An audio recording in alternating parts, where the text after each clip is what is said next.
Talk real loud. I, John, your brother and companion in the suffering and kingdom and patient endurance that are ours in Jesus, was on the island of Patmos because of the word of God and the testimony of Jesus.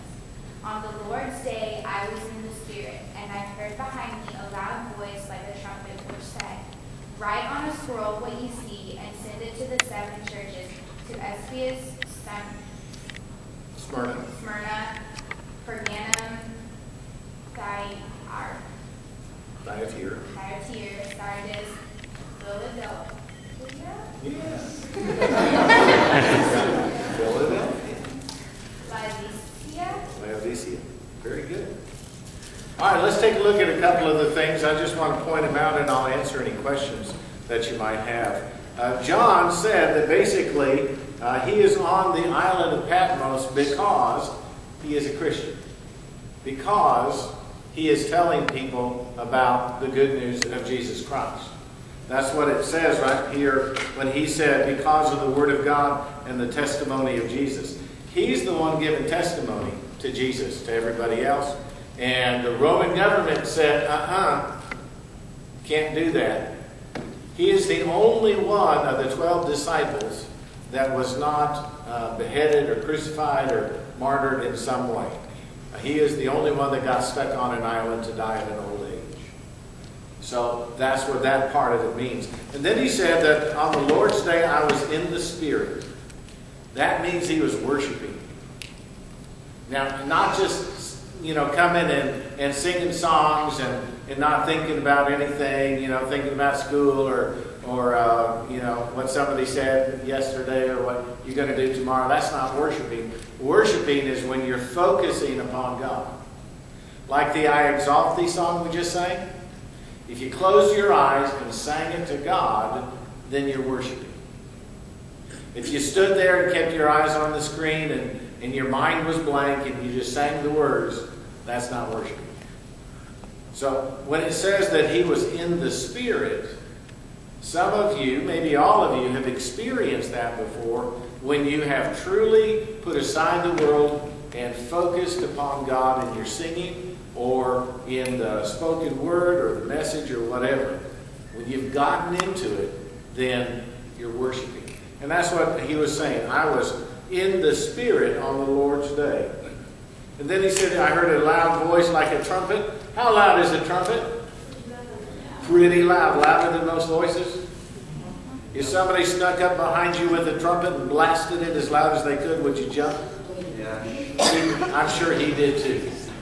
And that's what he's basically saying. Behind me there was a voice as loud as a trumpet. And I jumped.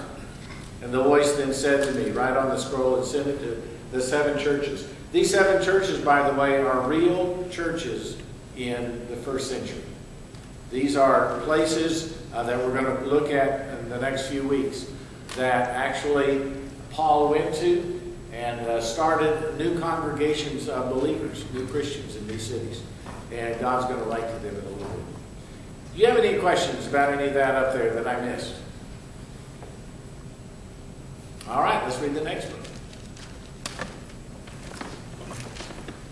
I turned around to see the voice that was speaking to me. And when I turned, I saw 7 golden lampstands. And among the lampstands was someone like the Son of Man, dressed in a robe reaching down to his feet, with a golden sash around his chest. All right, thank you very much. What are the 7 golden lampstands? If you don't know, don't say. See, that's where if you don't know what it is, don't try to interpret it. Because that's when we really get way off base. Let's see if maybe the book of Revelations will help us understand what some of these things are. But we don't know right now, just from that, what the 7 golden lampstands are. We do kind of have an idea of who that Son of Man is. Who's the Son of Man? Jesus.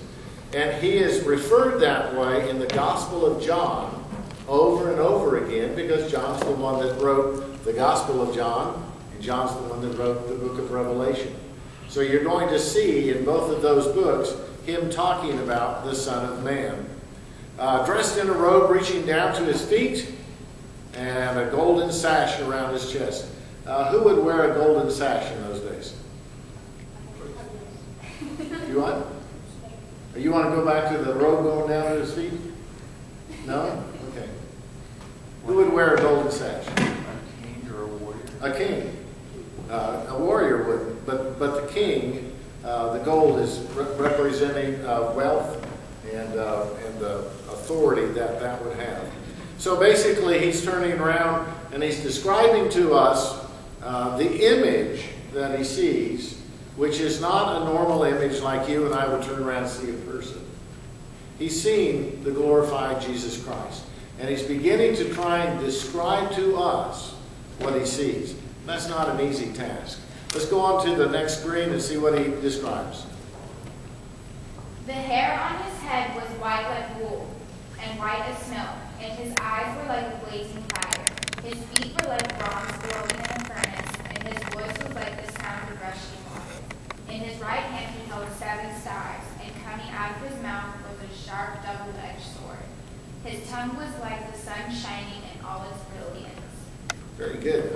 You got past all the hard words, aren't you? Go ahead. Yeah. Yes. Okay. Now, this is one of those places where we have to be careful, because if we stop and take one of the little parts of the film, and stop it right there on that one piece and start analyzing it, we lose what the whole picture is all about.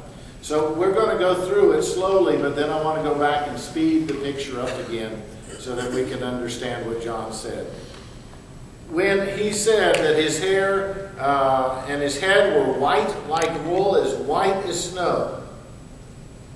Got any images in your head?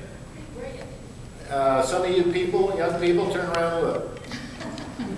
There you go, right there. Mary, you don't fit. Sorry about that. That's what he's talking about. But it was not just a white, it was a pure white. It was a white that had nothing else in it. That's the lamb's wool. So we see at the top of the head, there's this white as snow, this pure white. And then the next thing he says is that the eyes were like blazing fire. With piercing. Okay, that's a good word for it. How else would you describe that? You ever seen fire in your mother's eyes? If you've ever seen fire in your mother's eyes, that's just a tip of what John saw when he turned around to see Jesus. Okay? The fire coming out of the eyes. Is that a nice feeling when you're under the fire of your mother's eyes? No, not at all. And I'm sure that for John it was not a good feeling having that come in either. His feet were like bronze glowing in a furnace.